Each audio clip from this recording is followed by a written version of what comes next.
ನಮಸ್ಕಾರ ಎಲ್ಲರಿಗೂ. ಇವತ್ತು ಹಸಿ ಕಾಳನ್ನ ಉಪಯೋಗಿಸ್ಕೊಂಡು ನಾಟಿ ಸ್ಟೈಲ್ ಟೊಮೆಟೊ ಬಾತ್ ಹೇಗಂತ ಮಾಡೋದು ನೋಡೋಣ. ಮೊದಲು ಒಂದು ಮಸಾಲೆ ಮಾಡ್ಕೊಳ್ಳೋಣ. ಮಿಕ್ಸಿ ಜಾರ್ಗೆ 1 ಹಿಡಿ ಕೊತ್ತಂಬರಿ ಸೊಪ್ಪು, 6 ರಿಂದ 7 ಹಸಿಮೆಣಸಿನಕಾಯಿ, 1 ಗೆಡ್ಡೆ ಬೆಳ್ಳುಳ್ಳಿ, 1 ಇಂಚು ಶುಂಠಿ, 4 ಟೇಬಲ್ ಸ್ಪೂನ್ ಹಸಿ ಕಾಯಿ ಅಥವಾ ಕೊಬ್ಬರಿ ಯಾವುದಾದ್ರೂ ಹಾಕೋಬಹುದು, 1 ಚಿಕ್ಕದು ಈರುಳ್ಳಿ, ಒಂಚೂರು ಚಕ್ಕೆ, 2 ಲವಂಗ, ಅರ್ಧ ಟೇಬಲ್ ಸ್ಪೂನು ಕಾಳುಮೆಣಸು ಹಾಕೊಂಡಿದ್ದೀನಿ. ಇದಕ್ಕೆ ಒಂಚೂರು ನೀರು ಹಾಕೊಂಡು ರುಬ್ಕೋಬೇಕು. ರುಬ್ಬುವಾಗ ಜಾಸ್ತಿ ನೀರು ಹಾಕೊಂಡ್ರೆ ಚೆನ್ನಾಗಿರೋದಿಲ್ಲ. ಸ್ವಲ್ಪ ಗಟ್ಟಿಯಾಗಿ ಚಟ್ನಿ ಹದದಲ್ಲಿ ರುಬ್ಕೊಂಡ್ಬರ್ಬೇಕು. ಸ್ವಲ್ಪ ದಪ್ಪಗಿದ್ರೂ ಪರವಾಗಿಲ್ಲ ಮಸಾಲೆ, ಬಟ್ ನೀರು ಮಾತ್ರ ಜಾಸ್ತಿ ಹಾಕೊಳಕ್ ಹೋಗ್ಬೇಡಿ. ಒಂದು ಕುಕ್ಕರ್ಗೆ 1/4 ಕಪ್ ಅಷ್ಟು ಎಣ್ಣೆ ಹಾಕೊಂಡು ಕಾಯಕ್ಕೆ ಇಡ್ತಾ ಇದ್ದೀನಿ. ಎಣ್ಣೆ ಕಾಯಷ್ಟಲ್ಲಿ 2 ಗ್ಲಾಸು ಸೋನಾ ಮಸೂರಿ ಅಕ್ಕಿ, 1 ಹಿಡಿಯಷ್ಟು ಜೀರಾ ರೈಸ್ ಹಾಕೊಂಡು ಚೆನ್ನಾಗಿ ತೊಳೆದು ನೆನೆಗೆ ಇಡ್ತಾ ಇದ್ದೀನಿ. ನೆನೆಗೆ ಇಡೋದ್ರಿಂದ ಅಕ್ಕಿ ತುಂಬಾ ಮೃದುವಾಗಿ ಬರುತ್ತೆ. ನೀವು ಯಾವಾಗ ಕುಕ್ಕರ್ನ ಜೋಡಿಸ್ಕೋತೀರಲ್ವ ಆ ಟೈಮಲ್ಲಿ ನೆನೆಗೆ ಇಟ್ಟರೆ ಸಾಕು. ತೀರಾ ನೆನೆದ್ರೂ ಮೆತ್ತಗಾಗ್ಬಿಡತ್ತೆ ಅನ್ನ ಎಲ್ಲ. ಎಣ್ಣೆ ಚೆನ್ನಾಗಿ ಕಾದ್ಮೇಲೆ 1 ಪಲಾವ್ ಎಲೆ, 3 ಏಲಕ್ಕಿ, ಲವಂಗ ಮತ್ತು ಚಕ್ಕೆ, 1 ದೊಡ್ಡ ಗೆಡ್ಡೆ ಈರುಳ್ಳಿನ ಹಾಕ್ಕೊಂಡು ಈ ಥರ ಈರುಳ್ಳಿ ಫುಲ್ ಗೋಲ್ಡನ್ ಕಲರ್ ಬ್ರೌನ್ ಬರೋವರೆಗೂ ಹುರ್ಕೊಬೇಕು.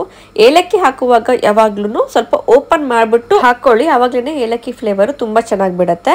ಇದಕ್ಕೆ 2 ಸ್ಪೂನು ಕೊತ್ತಂಬರಿ ಸೊಪ್ಪು, 2 ಸ್ಪೂನ್ ಅಷ್ಟು ಕಸೂರಿ ಮೇಥಿ ಅಥವಾ ಫ್ರೆಶ್ ಆಗಿರೋ ಮೆಂತ್ಯ ಸೊಪ್ಪು ಸಿಕ್ಕಿದ್ರೂ 1 ಅರ್ಧ ಹಿಡಿಯಷ್ಟು ಹಾಕೊಳ್ಳಿ, ತುಂಬ ಚೆನ್ನಾಗಿರುತ್ತೆ.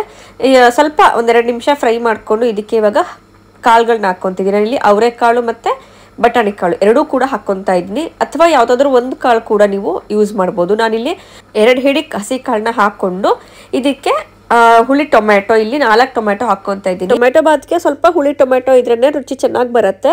ಬಾದಾಮಿ ಟೊಮೆಟೊ ಇತ್ತು ಅಂದರೆ ಬಾದಾಮಿ ಟೊಮೆಟೊ ಹಾಕಿ ಒಂದು ಸ್ವಲ್ಪ ನಿಂಬೆ ಹಣ್ಣಿನ ರಸ ಹಾಕ್ಕೊಂಡ್ರೆ ಅಲ್ಲಿಗೆ ಸರಿಯಾಗಿಬಿಡತ್ತೆ.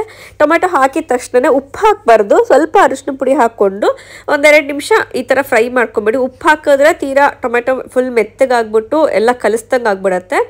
ಉಪ್ಪು ಹಾಕ್ತಲೇ ಹಾಗೇ 1-2 ನಿಮಿಷ ಫ್ರೈ ಮಾಡಿಕೊಂಡು ಆ ನಂತರ ರುಬ್ಬಿಟ್ಟಿರೋಂಥ ಮಸಾಲೆ 1-2 ಸ್ಪೂನಷ್ಟು ಜಾರಿಗೆ ನೀರು ಹಾಕ್ಕೊಂಡು ಮಸಾಲೆ ಪೂರ್ತಿ ತೆಗೆದುಬಿಟ್ಟು ಈ ಸಮಯದಲ್ಲಿ ಉಪ್ಪು ಹಾಕ್ಕೊಳ್ಳಿ. ಇವಾಗ ಚೆನ್ನಾಗಿ ಕೈಯಾಡಬೇಕು.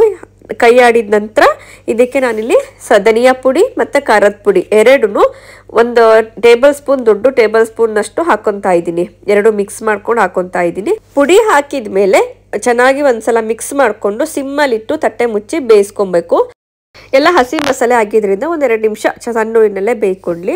ಅಷ್ಟರಲ್ಲಿ ಕೋಸಂಬರಿ ಮಾಡ್ಕೊಳ್ಳೋಣ. ನೆಂಚ್ಕೊಳ್ಳೋದಕ್ಕೆ ನೆನೆಸಿಟ್ಟಿರೋಂಥ ಹೆಸರುಬೇಳೆ, ಕ್ಯಾರೆಟು, ಕೊತ್ತಂಬರಿ ಸೊಪ್ಪು, ಸ್ವಲ್ಪ ಹಸಿ ಕಾಯಿ ತುರಿ, ಕ್ರಷ್ ಮಾಡಿರೋಂಥ ಪೆಪ್ಪರ್ ಪೌಡ್ರು, ಉಪ್ಪು, 1/4 ಟೀ ಸ್ಪೂನ್ ಅಷ್ಟು ಚಾಟ್ ಮಸಾಲ ಹಾಕ್ಕೊತೀನಿ. ಜಸ್ಟ್ ಫ್ಲೇವರ್ಗೆ ತುಂಬ ಚೆನ್ನಾಗಿರುತ್ತೆ ಚಾಟ್ ಮಸಾಲ ಹಾಕ್ಕೊಂಡ್ರೆ. ಇದಕ್ಕೆ ಒಗ್ಗರಣೆ ಹಾಕ್ಕೊಳ್ಳೋಣ. ಸಾಸಿವೆ, ಜೀರಿಗೆ, ಒಣಮೆಣಸು, ಕರಿಬೇವು, ಸ್ವಲ್ಪ ಹಿಂಗು ಎಲ್ಲದನ್ನು ಒಗ್ಗರಣೆ ಹಾಕ್ಕೊಂಡು ಒಂದ್ಸಲ ಚೆನ್ನಾಗಿ ಈ ಥರ ಮಿಕ್ಸ್ ಮಾಡಿದರೆ ಕೋಸಂಬರಿ ರುಚಿಯಾದಂಥದ್ದು ರೆಡಿ ಆಗುತ್ತೆ. ಈಗ ನಾವೇನು ಮಸಾಲೆ ಬೇಕಿಟ್ಟಿದ್ವಲ್ಲ ಅದನ್ನು ನೋಡ್ಕೊಳ್ಳೋಣ. ನಾನು ಒಂದು 10 ನಿಮಿಷ ಸಣ್ಣೂರಿನಲ್ಲೇ ಚೆನ್ನಾಗಿ ಬೇಯಿಸ್ಕೊಂಡಿದ್ದೀನಿ ಸಿಮ್ಮಲ್ಲಿಟ್ಟು. ನೋಡಿ ಚೆನ್ನಾಗಿ ಈ ಥರ ಎಣ್ಣೆ ಬಿಟ್ಟಿದ್ಮೇಲೆ ಟೊಮೆಟೊ ಬಾತು ತುಂಬ ರುಚಿಯಾಗಿ ಬರುತ್ತೆ. ಇದು ಮಾತ್ರ ಮೇನ್ ಸ್ಟೆಪ್ಪು, ತುಂಬ ನೆನ್ಪಿಟ್ಕೊಬೇಕು. ಸಿಮ್ಮಲ್ಲಿಟ್ಟು ಮಸಾಲೆನ ಈ ಥರ ಎಣ್ಣೆ ಬಿಡೋವರೆಗೂ ಬೇಯಿಸ್ಕೊಬೇಕು. ಒಂದ್ಸಲ ಚೆನ್ನಾಗಿ ಈ ಥರ ಕೈ ಆಡ್ಬಿಟ್ಟು ಇದಕ್ಕೆ ಬಿಸಿ ನೀರು ಹಾಕ್ಕೊತಾ ಇದ್ದೀನಿ. ಅಡುಗೆ ಕೂಡ ಬೇಗ ಆಗುತ್ತೆ ಬಿಸಿ ನೀರು ಹಾಕೋದ್ರಿಂದ. ಈಗ ಬಿಸಿ ನೀರು 1 ಗ್ಲಾಸ್ ಅಕ್ಕಿಗೆ 2 ಗ್ಲಾಸ್ ಅಂತೆ ನೀರು ಹಾಕ್ಕೊಂಡ್ರೆ ಸಾಕು. ಒಂದೊಂದು ಸೋನಾ ಮಸೂರಿ ರೈಸಿಗೆ ಸ್ವಲ್ಪ ನೀರು ಕಡಿಮೆ ಕೂಡ ಹಿಡಿಯುತ್ತೆ. ನಿಮ್ಮ ಮನೆ ಅಕ್ಕಿಗೆ ನೋಡ್ಕೊಂಡು ಎಷ್ಟು ಬೇಕಲ್ಲ ನೋಡಿ ನೀರು ಹಾಕ್ಕೊಳ್ಳಿ. ಈ ಸಮಯದಲ್ಲಿ ಉಪ್ಪು ಏನಾದರೂ ಬೇಕಾ ಅಂತ ಚೆಕ್ ಮಾಡ್ಕೊಳ್ಳಿ. ಉಪ್ಪು ಒಂಚೂರು ಮುಂದಿರಬೇಕು ನೀರು ಕುಡಿದು ನೋಡಿದಾಗ, ಇಲ್ಲ ಅಂದರೆ ಒಂಚೂರು ಉಪ್ಪು ಹಾಕ್ಕೊಂಡು ಮಿಕ್ಸ್ ಮಾಡ್ಕೊಳ್ಳಿ.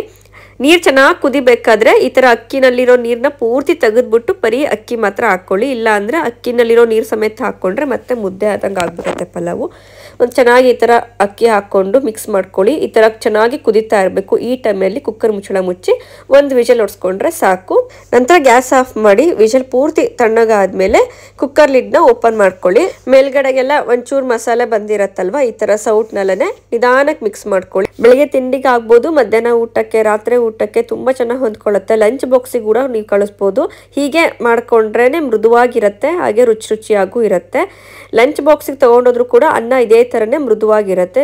ಕಾಳಂಗಿದ್ರೆ ಅಷ್ಟು ಚೆನ್ನಾಗಿ ಅನ್ಸೋದಿಲ್ಲ ಟೊಮೆಟೊ ಬಾತು. ಸ್ವಲ್ಪ ಅನ್ನ ಸಾಫ್ಟಾಗೇ ಇರಬೇಕು. ನೋಡಿದ್ರಲ್ವ ಟೊಮೆಟೊ ಬಾತ್ ಎಷ್ಟು ಈಸಿಯಾಗಿ ಮಾಡೋದು ಅಂತ. ಈ ರೆಸಿಪಿ ನಿಮಗೆಲ್ಲರಿಗೂ ಇಷ್ಟ ಆದರೆ ದಯವಿಟ್ಟು ದೀಪಿಕಾ ಕನ್ನಡ ಚಾನಲ್ ಸಬ್ಸ್ಕ್ರೈಬ್ ಮಾಡಿ, ಶೇರ್ ಮಾಡಿ, ಲೈಕ್ ಮಾಡಿ. ನಿಮ್ಮ ಅನಿಸಿಕೆಯನ್ನು ಕಾಮೆಂಟ್ ಬಾಕ್ಸಲ್ಲಿ ತಿಳಿಸಿ. Thank you.